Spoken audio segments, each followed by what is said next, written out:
Welcome to your weekly reminder that only dead fish go with the flow. So if it's tough out there, don't worry. I'm sure it might get easier or it might get worse soon, but at least you're not a dead fish or a turd going with the flow. This week, I have finally got a women's rugby player on. So welcome to the podcast, Bethan Lewis, who is a back row for the Welsh women's union rugby team. I feel like I've mixed some of those words up, but welcome to the podcast. Thanks for having me. Yeah, You're no, very welcome. yeah, Welsh rugby player and for Gloucester Hartpury.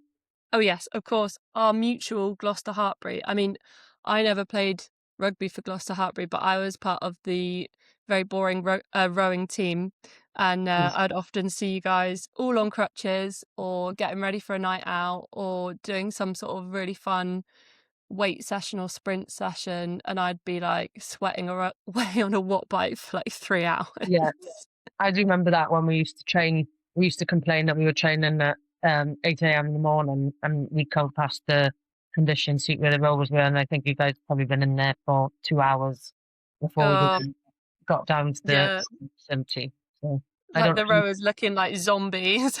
yeah, I don't envy the rowers at all. I think the rowers have a different breed of athlete. I think a lot more focused than the rugby player.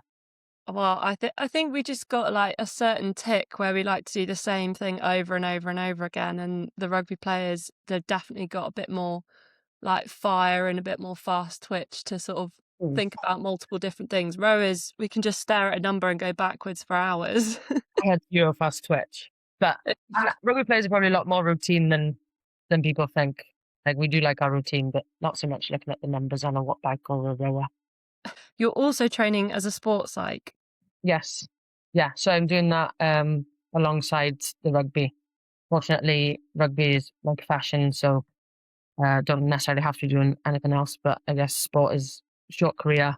You don't know where I can finish. I'm developing myself outside of it, and sports psychology is something I'm passionate about. So yeah, doing that alongside. Yeah. And that's it. Is that at Cardiff? Um, so I did my undergrad at Hartpury, so I did sports science, and then I did a master's at Cardiff Met in sports psychology. And I did a conversion course online, and then I'm training now under Casey's. I'm basically working under supervision as a trainee sports psychologist. Ah, okay. Yeah. I'm a massive advocate for like doing a degree online because I struggled so much doing my undergrad and training full time and working Mm. and like getting to the lectures and staying awake in the lectures. Like in my first week, I woke myself up snoring in the back of a lecture. And then I did my master's online as well, and I could just like read it like 6 weeks ahead, find Yeah. out what the question was, then read all the PowerPoint notes and like get it. And it just made so much more sense to me. So I'm a massive advocate for that. And I also, before I sort of went into the rest of the podcast, I thought it was important to mention that I actually, well, I found you in one of our favorite coffee shops and disturbed your peace massively and was like, please come on my podcast. No, I was tough to be approached and excited to be doing this. Yeah, they're the best coffee. And the girls have just Mo and Zoe, two of the English players, but also play for Gloucester, have opened a coffee shop in Gloucester, but they get their coffee from Fire and Flow. I don't know if I'm allowed to say where we're going, whatever, but Yeah, you um, can say that. Fire and Flow. We did a coffee workshop for the podcast, like a 6 month yeah. event there the other day, and it was really fun. But yeah, we've officially moved away from a friend of a friend contacts, and I'm now just heckling people in coffee shops. So just a warning to anyone out there. Yeah, head down if you're out for coffee. Yeah, you hate to see me coming. Please, could you sort of name and explain rugby in its Mhm. simplest form for us? Okay. Rugby union specifically is 15-a-side game. It's 80 minutes, and the team that scores the most points win. You score in the try zone, I guess you call it, a try area, which is either end of the field. And essentially, you want to keep ball as long as you can, and obviously territory. and score more tries. It is a contact sport, but it is an evasion sport, so you actually want to avoid getting tackled, although maybe most of us don't do that. It's more for the backs. Yeah, there's forwards and backs. Forwards a bit more socket up the jumper. Not so much these days, but are more in the middle and in the mix, and then the backs and generally more pace and score more tries. Unless you're Maud Muir, our tight head prop, and she's basically a winger in the front row somehow. But yeah, I don't know if that's explained it. It's easy when you know, but it's a lot more laws than that. But that's the basics. I used to watch a fair bit of it when I was at college, but I didn't watch it without like a drink in hand, so I Yeah, feel like my good. understanding of it is limited. Yeah. Well, run forward, pass back, and run away from people. Yeah, I, don't get hit, yeah, but if you try. do, make it look good. Yeah, no, yeah. Normally it doesn't, but yeah, that's it really. Just and it's a lot of fun. I love it. It does look a lot of fun. I think my brother's girlfriend is actually involved in one of the local clubs around here, Mm. and she was very excited to hear that you were coming on. What does a day or a week of training look like for you guys? Obviously, we discussed slightly different to the rowing Yeah. training, but Okay, we'll go with that. We've got a game on a Saturday, so Monday's generally obviously first day of training. Say we've played on the weekend, just gone. It'd be a bit of recovery mostly, reviews, and then you'll do gym rugby. Rugby be a bit lighter on the Monday, a bit more technical, fixing stuff on the weekend and implementing stuff for the week going forward. Don't think I've missed anything. Training on a Tuesday then would be our heaviest day. Would be high volume, high collision on the field. So you'll obviously have another gym session. The girls who are in full time, will do a top up conditioning session and contact session in the day. And then we'll have a main session in the evening when everyone is in, because we're not fortunate enough just yet to have everyone in. There's some girls who are still working. So most of our training's in the evening, but if you're full time, we come in the day and pick up stuff with physios and things like that. Yeah, so that would be our Tuesday. And then off on a Wednesday from a recovery point of view, still maybe catch up with some analysis and things like that. But from a physical point of view, you're off. And then Thursday is like a faster day. So you'll do your speed session on the Thursday, a short, sharp, more of a clarity session on the Thursday with doing like team run type thing. And obviously still gym, but more power in the gym. Friday off in prep, play on a Saturday, and recovery on the Sunday. So that's kind of what it looks like. oh, lush. I like the recovery days. Yeah, how does that compare to rowing recovery days? Well, I think we like compete less because I think with rugby that it's like a winter kind of season almost, Well, or autumn it's not winter anymore. season. It's the whole Oh year. well, yeah, not anymore. It used to be winter, but it's like the Prem goes up until early June. The Prem final, I think, is the last weekend in June. So it's not really a winter sport anymore. It should be, but They're it's all evolving, aren't they? yeah. Everyone's trying to make it go longer and be more and more interesting. Mm, But yeah, we would at like the height of um I guess the height of the sport, you're doing maybe 3 sessions a day, 6 days a week. yeah, it's full on. And then but then you're not competing every week. You're Mm, competing um maybe 3 or 4 times in the space of uh sort of like May to August, I guess, is the height of it. And then you'll have like long distance events which are more national based during the winter, and there'll be like 2 or 3 big ones from like I want to say like October to March. I feel like all the mm. rowers are going to be like be like, you've forgotten this event, and I'm like, oh shit. That's But right. I had no idea. So carry on. yeah, but it's less sort of massive performances. Like you still do a lot of internal testing, but Mm. a lot of it is about building like a huge endurance base, and it's also like with any sports, it's like a time thing. Like the more years you do it for, the better you are. But like Yes. also in the rowers' case, and I guess like cyclists as well, you're developing your internal organs, heart and lungs, and Yeah. all of that's getting bigger and stronger. And so you do see people, into their 30s and later who are still performing right at the top Mm. because they've got like this bank of training that the 18-year-olds or 21-year-olds just don't have. Yeah. But yeah, you get really good at finding Netflix shows or podcasts to like put Yeah. on and just like zone completely out. Um, and like obviously concentrate on the numbers, but Mm. the time, or like I used to play little games with myself where I'm like, I'm only gonna drink water when I get to the 5-minute bracket. And like I can't drink on an odd number or anything like that. I mean, I've got nothing to compare that to really, and it's probably like 30 seconds on a bike. I'm like, okay, you can't look at the time on the bike until the chorus of the song has come on in your headphones. I mean, I'm not on the, I mean, my longest session on the bike is probably 40 minutes. So I, Oh. it's knowing, I cannot really relate. That's the closest thing I can relate to, but it's nowhere. All the rowers are like banging their heads on the table listening to this, or the bike. They're probably on the bike listening to this, to be Yeah. honest. Yeah. Um, You think yeah, shut up. You haven't got a clue what you're on about. you don't know the pain of swamp crotch or Yeah. any of that, where you're just Well, sat on that when I spongy. heard that from your podcast, and I'd never heard of it before, and I'm not hopefully ever going to experience that. Well, definitely. Oh, well, yeah, anyway.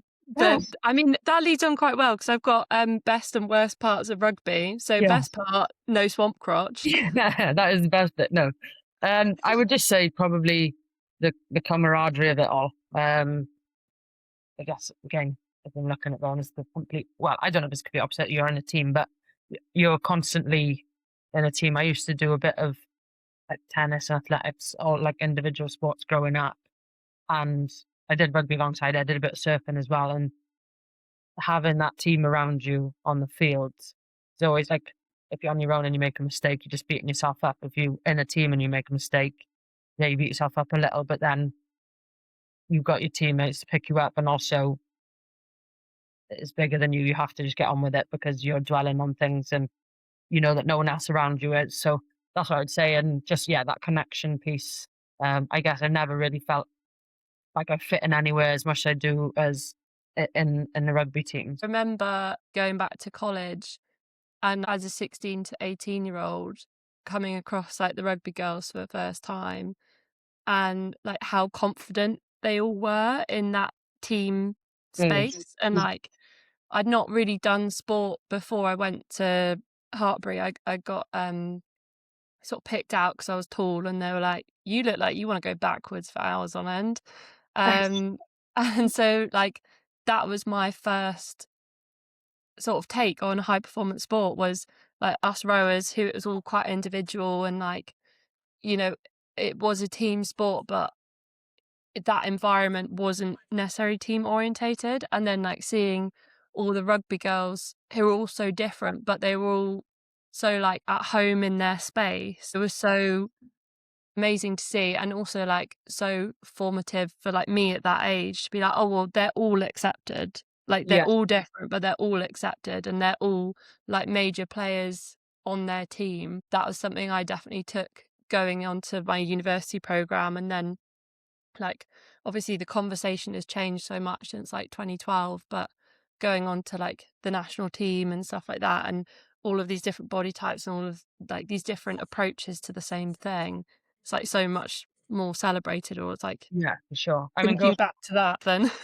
going to Hartpury personally was one of the best things I ever did. I didn't like necessarily feel like I fit in school and things like that, and then being around like-minded people in the rugby world, and yeah, like living on site with them and things like that. It was something that made me feel really comfortable in my skin. Um, just being around people that are more like me than I guess in school. There's obviously a big variety of people, but I guess Yeah.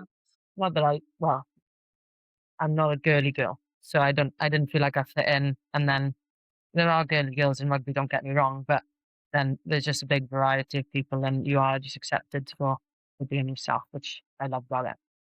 Yeah. Yeah, 100%. Well, I was a very tall girl. Yeah, I'm surprised they didn't make you a second row. You always Yeah. got their hands on you before the rugby coaches did. I'm not very fast or particularly strong, but I go for a really long time. Mm, I've got a good diesel engine, but engine, yeah. Well, the second row's a good engine too, so oh, okay. yeah. Well, maybe there's still time. I mean, I doubt it, but but yeah, no, it's funny because like a lot of people are like, oh yeah, Hartpury, I felt so like I fit in so well, Mm, but let's not forget all the mischief that was sort of going on at yeah, that for time. sure. Well, yeah, I'll leave that.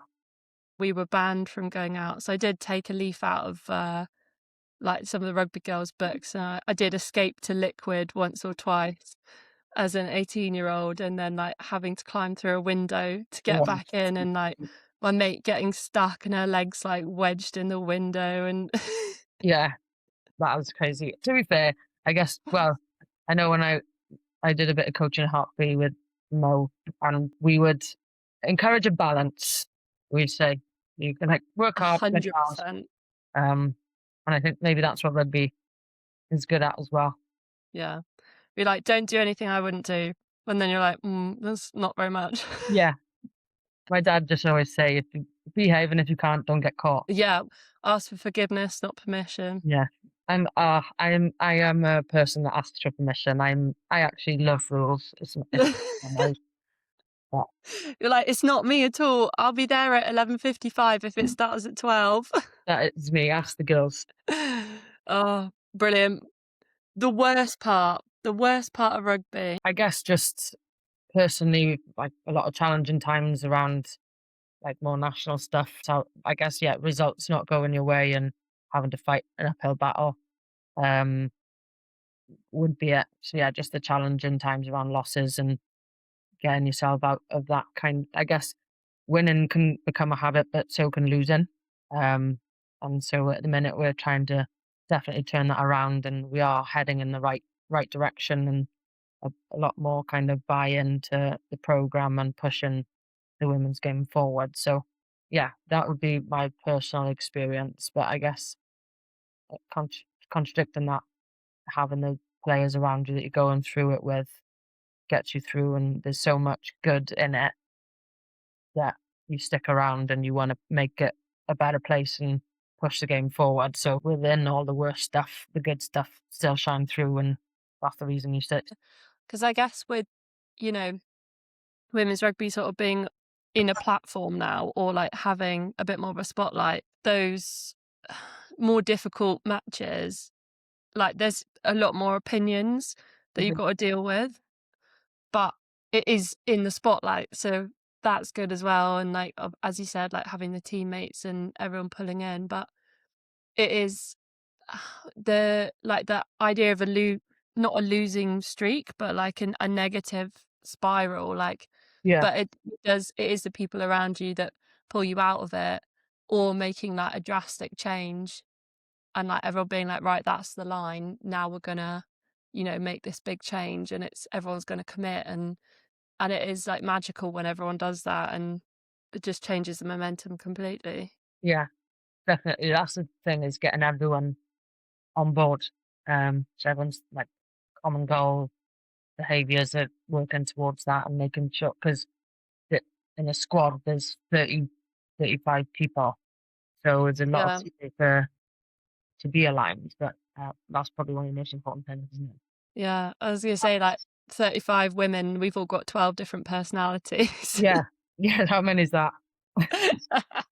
You do the math, not me. Yeah, no, that's all right. I did sports actually, we both did sports degree, so we're both And fucked. yeah, exactly. Whoever's listening, they can do the math. Yeah, write in a comment. Uh, how many personalities?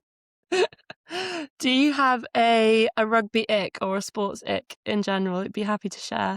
Yeah, rugby. I did have to think about this, but I would say, well, firstly, just backs asking what's going on in set piece as though they're going to be able to fix it. Backs aren't part of the forward set piece. So the forwards deal with set piece and the backs, but they want to they want to know what's going on, and I don't know why.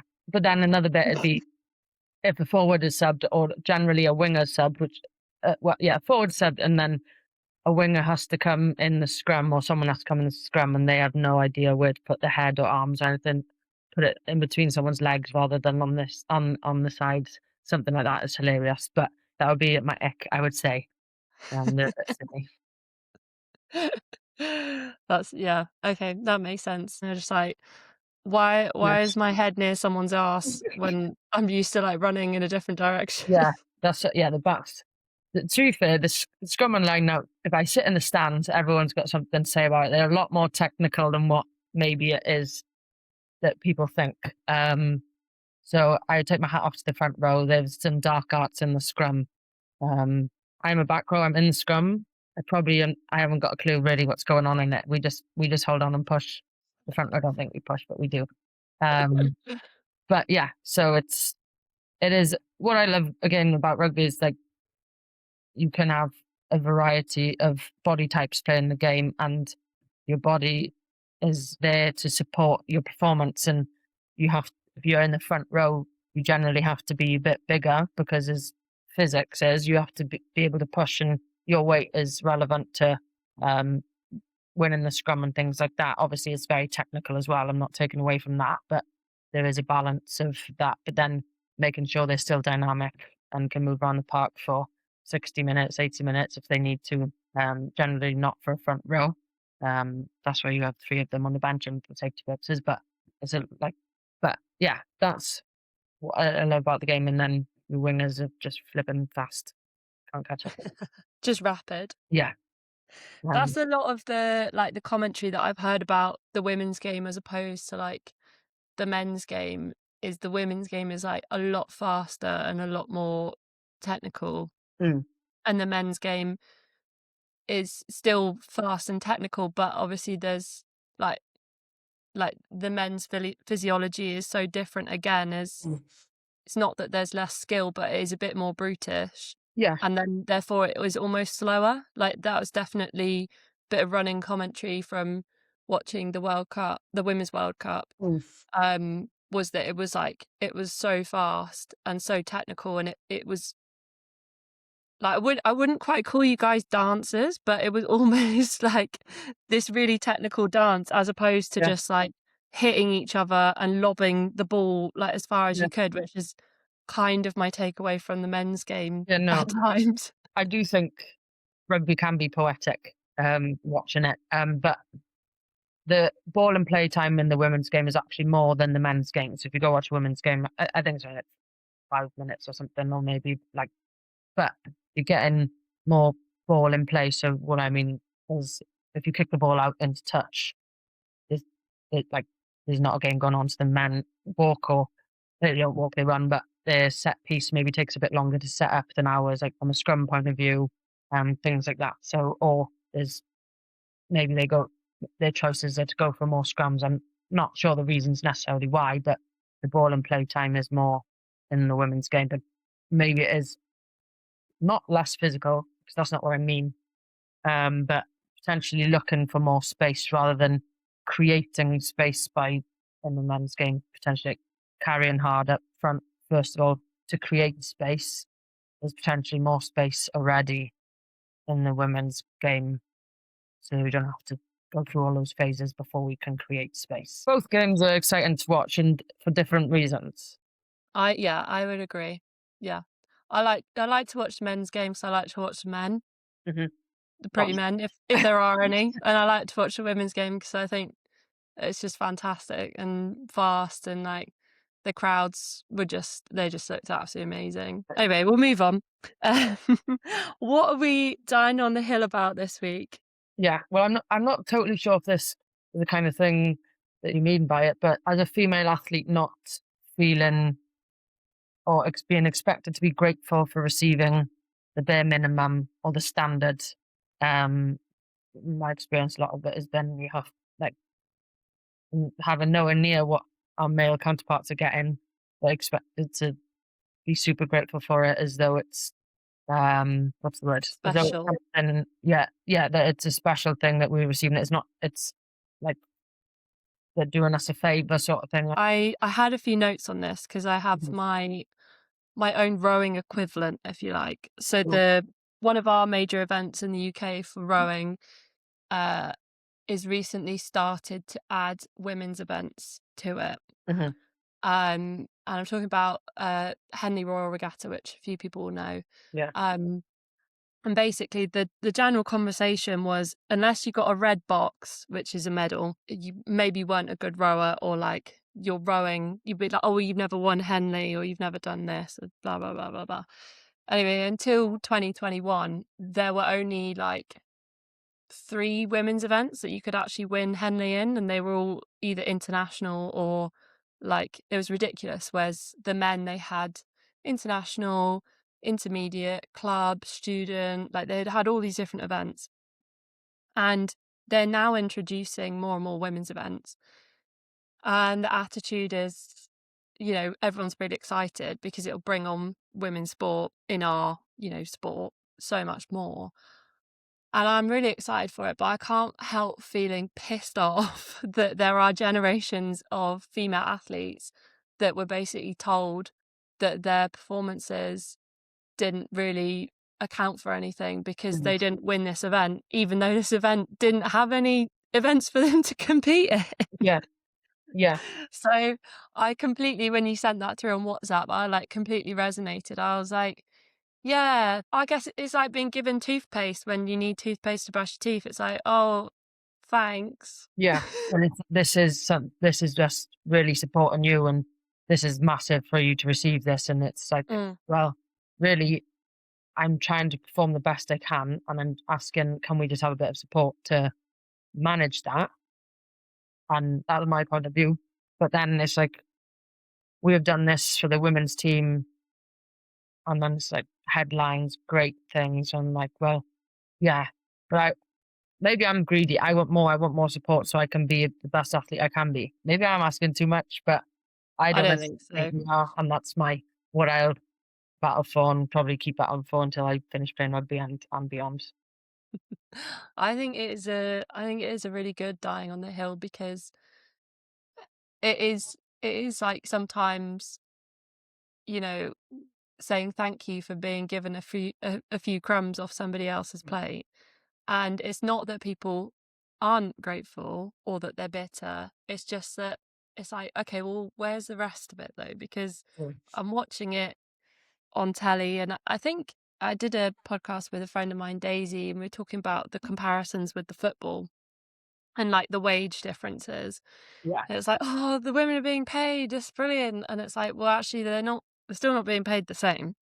Mhm. Like, they're still not quite there. And you know, even in like the grassroots rugby as well, like I've spoken to a few girls that play rugby locally, and they're basically saying that the men are still getting priority when it comes to using the pitch, if it's boggy Oh, or yeah. whatever. I don't know how many pitches they have access to, but like surely there's like some sort of rotation where it's equal, or you shouldn't be feeling grateful because you're allowed to use the pitch, or you're allowed to Absolutely. use the nice blades because the boys aren't using them, sort of thing. Well, that's the exactly type of thing I'm on about, of like using the facility. Oh, well, X team is in, so you're gonna have to move out of here. Or the academy are in, so you're moving, things like that, which Yeah. is like, well, senior women's team, academy, you do the math. But I am aware that we are moving in a really positive direction from like a domestic point of view and a national point of view, and that I'm not taking away from any of that because we are moving forward. I'm just impatient and I want to move forward quicker.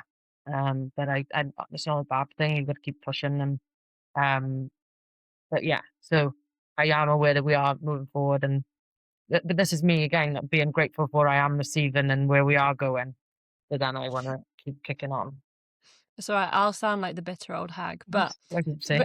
but we did talk briefly over WhatsApp about all the steps that are being taken to Yeah, push forward. And I think, well, I don't know if you've got a list in front of you, but I think you do have some pointers. And I think it'd be really helpful you know, deny the bitter old hag Yeah. allegations if we if we go through that, but also for other sports that Mm. they're like, well, we don't actually want to get it wrong. We do want to get it right. So if you have your sort of Yeah. pointers or bits that you guys are doing at the moment, I think Yeah. that'd be really helpful to share. Well, I think first of all, it's worth mentioning, and I don't know how this will come across, but what the RFU have done first in, well, the incredible World Cup that they and World Rugby managed to put on, and the amount of viewings that happened across the World Cup with, I think there was like over 5 million people watched the final on television, and there's 81,000 people in, well, and some in the stadium. So it just shows like the massive growth in the women's game, but also potentially where England have invested loads in their domestic league and their pathway, how they're reaping the benefits from that, from viewers and things like that, as well as their team and participation in the game. But I guess what other unions need to do is follow along. And I know the unions probably like 10 years behind just from they invested so long ago. Um, but from Welsh Rugby and probably what's super exciting is the kind of development pathway that's in place, especially because I think you can have the best, like say your senior teams, facilities, performance teams, or wherever the actual um, sports staff facilities world class. But if you've got no players to come into it, which is something we've potentially lacked, is what's really exciting in Wales is the kind of development pathways that are in place. So there's player development centres, which I would say is the older part of it, which is um, 18 to 20-year-olds, 24, that kind of like uni kind of age, where there's centres of, I think, 3 centres where 50 players have access to that, where they have similar type of S&C um, technical coaching point of view. And then below that would be like colleges, which is like partly PDCs, but also like the emerging player program that they've got in Wales, where the colleges, Welsh colleges, play against each other, schools and colleges tournament, which I think is the important thing that they play in rugby as well. It's not just that kind of training, which is something that I lacked when I was in that kind of age. It's like, well, you can train or you train in school with the boys, but you're not actually getting that game time or playing anywhere. So it's just like probably girls drop out. Well, girls definitely did drop out, one into other sports and out of sports, not naturally, but unfortunately, naturally, that's kind of the age people, well, girls drop out of sport. I know I am aware I'm just talking at you. Um, No, no, you're doing good. but yeah, so there's like, that's the really exciting stuff. And that, the domestic, well, I say domestic league, there's new Celtic Challenge League last few years that is definitely coming on, with Scotland and Ireland. There's 2 teams in each nation who are playing a kind of Celtic competition, which is super exciting. That there's more Welsh girls playing rugby that aren't playing like off. There's been times where some of our players used to just play international rugby because they had clubs. They were playing in the national competitions in their club, but then you couldn't field the teams. You didn't play on the weekend, or the pitches were unplayable. So the girls were playing rugby, and then you play an international. So yeah, like when I was going through the pathway, well, luckily there was sevens, and I wasn't. I was able to play in under 18 sevens and things like that for Wales. Um, but we lacked probably a lot of front row in my like age group because there wasn't it on the 20s. I think there's been well, we've now got a Wales under 20s, Wales under 18s. Where when I was then, I think the last time before that was I remember girls who were like 4 or 5 years older than me. So there's a period of time where we lacked that. So there's more of a pathway. I am just waffling now. A much better pathway now for players, so that we can retain players in rugby, and also in the performance kind of environment. Let alone that's all just the performance stuff. Let alone the grassroots and kind of community game. It sounds like there is an important part of it is game time or creating events or setting up friendlies or, Mm. inspiring people. Oh my God, that match was so fun. Like, let's do something again next weekend. Or because not many athletes do a sport just to do the training. Like, Oh yeah. we are kind of all hooked on the competition, and if there is no competition to attend or there's no match to play or whatever, then, you know, as I said, you can only do so many hours on the bike before you get bored. Yeah. No, exactly. Yeah, so So, the younger age group is more like festivals and things like that, and then when they come into that, like, talent development phase, it's more around they've got, like, the player development centres are all playing against each other now, which is really exciting. So they're playing against a similar level from different regions, so the north, and then there's 2 in South Wales.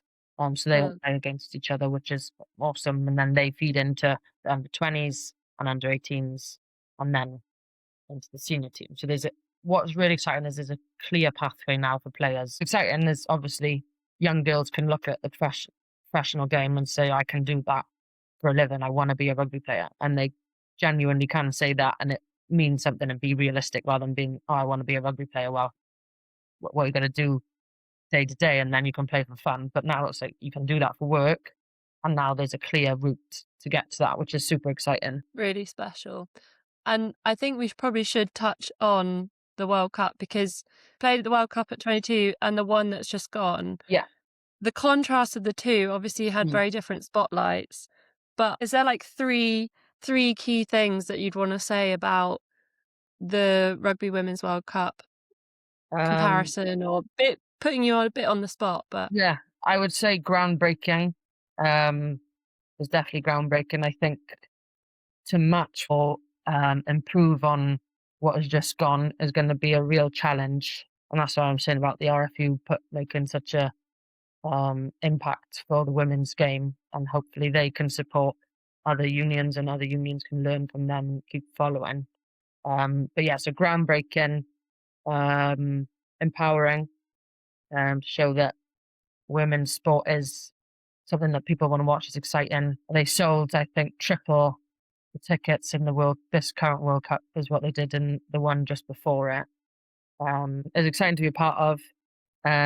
Obviously, we only were involved in the pool stages, but then I went to watch some of the other girls and friends and other teams playing in all the other rounds. So to then be in this, because I guess when I was playing in it, I didn't realize how massive it was. Like when you're on the field, you kind of block out everything that's going on. You can hear the crowd a little bit, but you don't actually know what's going on. And then I went to watch Ireland play against New Zealand. So that was the first game I'd watched of it, and I sat there and I thought, looking at a full stadium, and it kind of was like a pinch me kind of moment. Although I was really like mixed emotions. We'd just been knocked out, and um, all that kind of there was real disappointment. Don't get me wrong, I was extremely disappointed after the World Cup, but then to be a part of something so enormous and, like I said, groundbreaking and empowering, inspiring, and just showing the growth that's happened and being a part of that growth in the women's game, and to show young girls and older women that you can do anything if you want, like, and I mean, with the support of everyone that's got you there, it was like a real pinch me moment, and I was, yeah, glad to be a part of something so incredible. that's one of the notes that I've got here, that it was, from like an outsider looking in, I watched a lot of it. But one of the main things that struck me was it was so amazing to see women of all different ages and different stages of life Hmm. playing, and having played in World Cups like years and years and years before, to now be, you know, in that position. And also, like you said earlier, it's bigger than just the individual, and that's the vibe that you got, like, maybe vibe's the wrong word, but vibe that I got from the Cool. outside is like, it wasn't about necessarily like singular players, it was about everyone, Hmm. and like all the people that had come before, and then all the people that were maybe going to pick the sport up in the future. Yeah, And not even, at points, like listening to some of the interviews, wasn't even about like rugby. It was like, no, we watch all women's sports. Like, yeah, we are playing rugby, but it's about everything. And I, you know, it was really magical to watch. I was very jealous to see that you had some pictures of being at the final, and yeah. like, yeah, it's just very, like really special. Mm. And I bet, like, because you've got your blinkers on when you're competing, whatever sport you do. You're like, "Mum, Dad," like, "Oh, did you hear me?" And you're like, "No, sorry, I didn't see anything." It does take Yeah. for you to sort of be on the stands or on the bank or on the sideline or, Hmm. whatever it is, to just be like, "Oh my fucking God." Yeah, and that's exactly what the final was. Is like all of these people have followed the whole tournament, and they're here. There's 5 million people watching at home, and Uh-huh. just the noise, just the, even so, they played the bronze medal match before, and I think the Kiwi girls were saying they weren't expect. They said, "Oh, this crowd, the sand's going to be empty for us. They're just going to come for the final." Blah blah blah. And they were blown away with how full it was for the first game, and it was just, yeah, the whole thing, the whole tournament was incredible. Even up north when we were playing in Manchester, the stadium there was packed. It was class. Like we played Scotland the first game, and probably, well, it felt like I was playing in Scotland really. With, I guess it's closer for them coming down, but it was, even that is, it was just amazing. And yeah, the whole tournament was class. Yeah, magic. Mm. Absolute magic. I've got fave moment here. Do you have a favourite moment, or do you think we've already touched on it? Favorite moment, the playing at Gloucester and winning the Premiership with them. I think we've won it 3 times, which has been like awesome. And they've all been so special in their own way. It kind of do it with the same group of people, and just the belief we hold in each other is something that will stay with me forever, I think.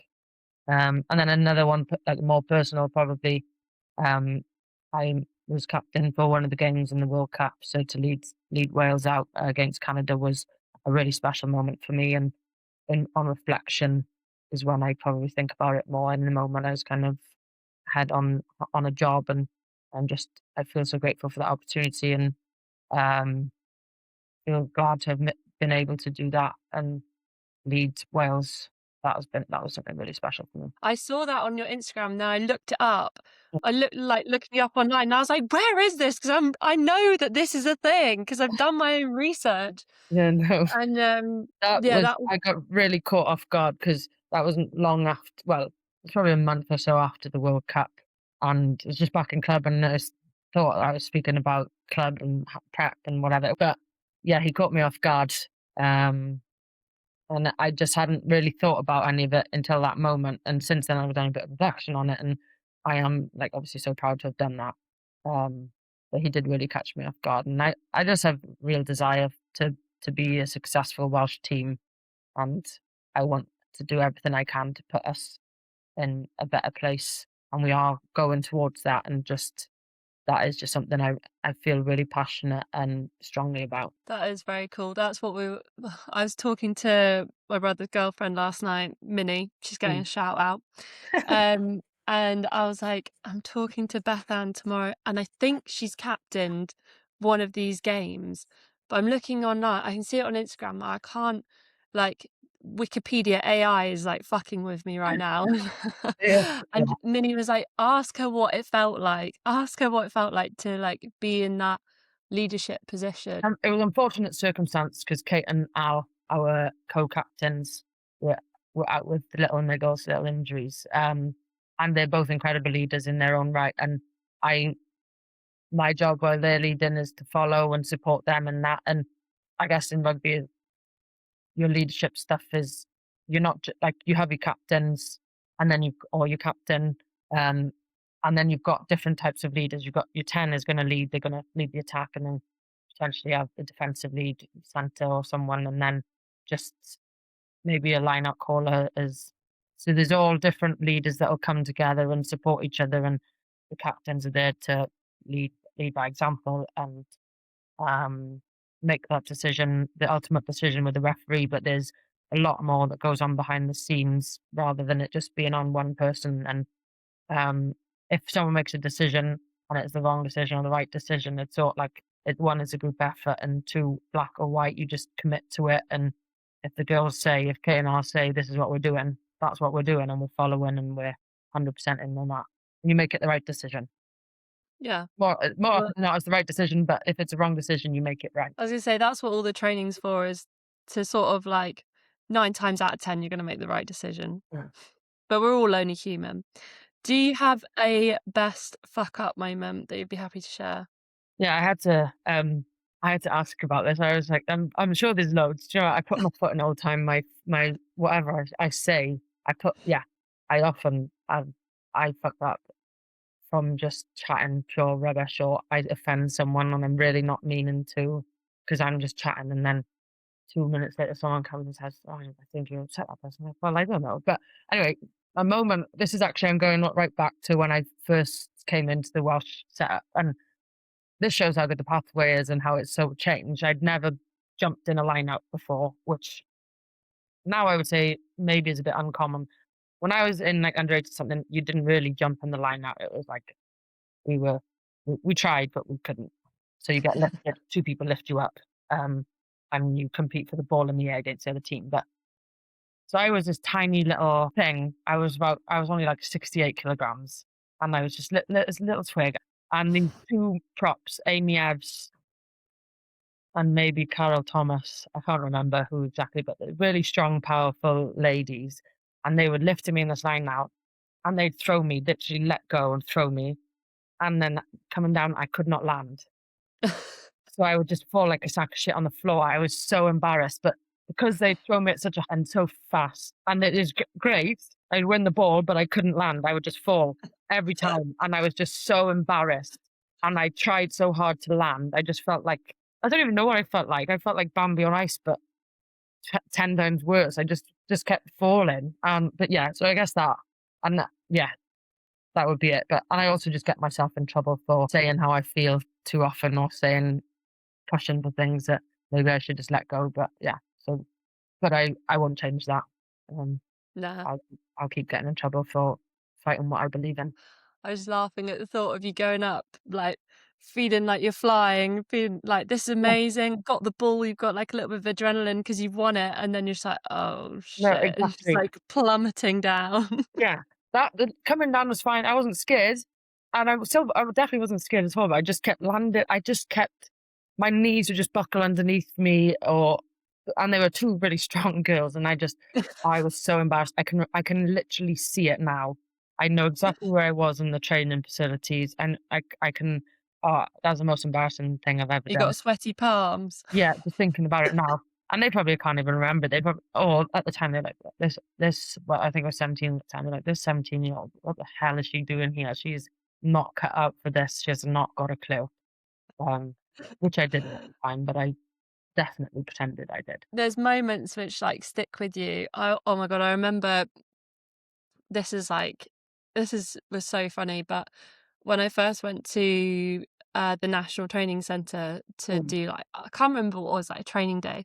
Anyways, into the women's changing rooms, there's, like, 2 doors. There's, like, one door opens and you can go left to the loos, and then there's another door and it goes straight into the changing rooms. yeah, And this was, like, disaster after disaster. So one of the women who's happened to be getting changed to the changing room, Nikki Thornley, who was actually my neighbour recently and is now a friend, but I was like, "Oh my god, idol, like, iconic."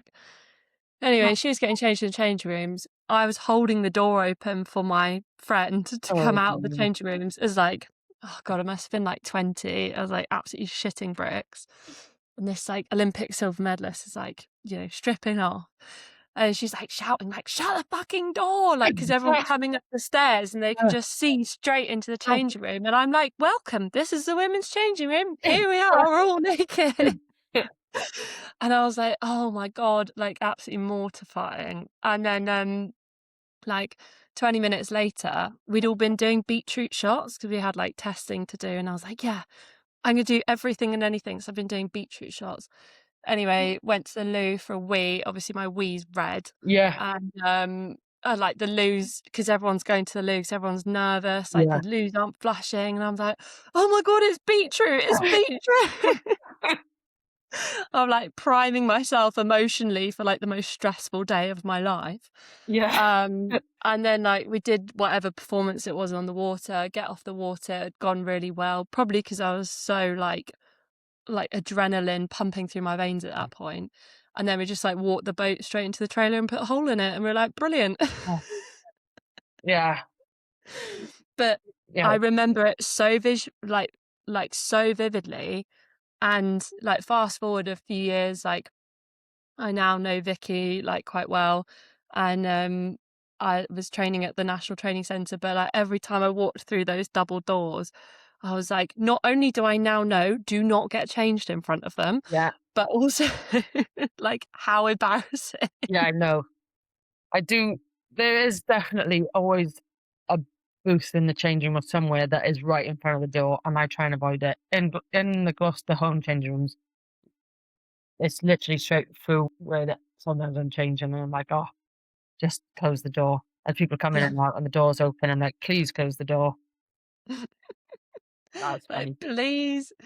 You're like, oh, these like teenagers that have just rocked up to the training centre just for the Yeah, day, with showing the everyone our view. boobs by accident. While I'm like, I'm gonna wet myself. I'm absolutely terrified. Oh, what a throwback. I've got my final, oh no, I've got 3 questions left. My next one is, do you have like a Bethan mantra or a bit of advice or words that you live by? Not necessarily a mantra or anything. I'm just thinking if you don't love it or if you're not enjoying, like, don't do it. And I know that's something that, like, and there are times where you're not having a good time where you're not enjoying, but if it's like consistently, if you're not enjoying, don't do it. Yeah. And then another one is like not to settle, which probably echoes a lot of what I've already said around pushing for more and things like that. But that's personally and from a group, just never settle. Don't settle, or what is that other thing? I used to coach a group of juniors and university students as well before that.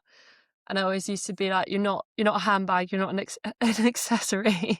Yeah, Like when the women's sport is not an accessory to the men's sport. So yeah, like don't behave like it is.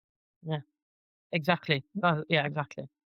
So yeah, those are good ones. I've got a question here which is, what would you change in your sport or sport in general for the better? I guess it's more what I'm saying. Like, don't just like treat the women's game or women's sport as sport. It's not.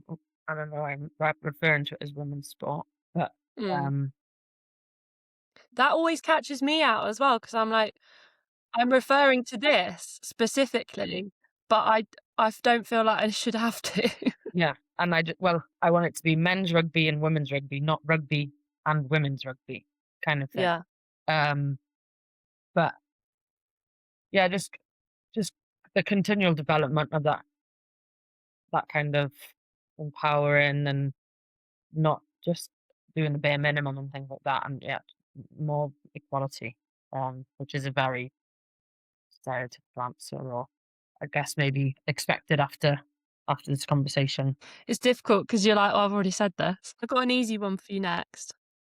My last question is, what is the soundtrack for the week or a favourite song? I love the radio, so I don't have to think. So the radio's always on, Oh. which I know is strange. Like everyone did their Spotify Wrapped obviously in December, and I don't know how many hours that is. Everyone loads of hours of listening, and mine was like 5,000 or something. Or was that low? I don't know if that's low, but it was really low compared to everyone. I'm like, it's just because I put Radio 1 on. I love Greg James in the morning, so if that's a choice, I'd listen to Greg James all day. Or 12 to 12, Oh, yeah, on that, but Radio 1 are playing that a lot. So, they are.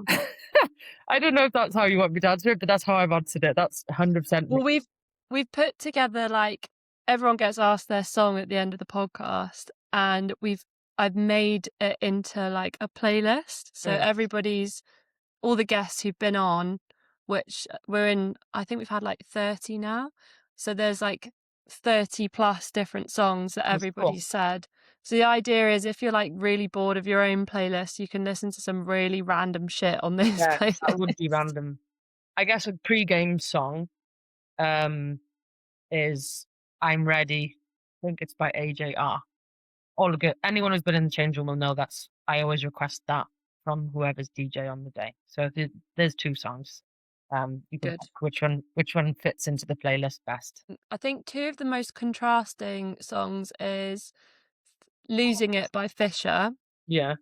and Rhythm of My Heart, I can't remember, by Rob Stewart, I think, which is literally like bagpipes. That's hilarious.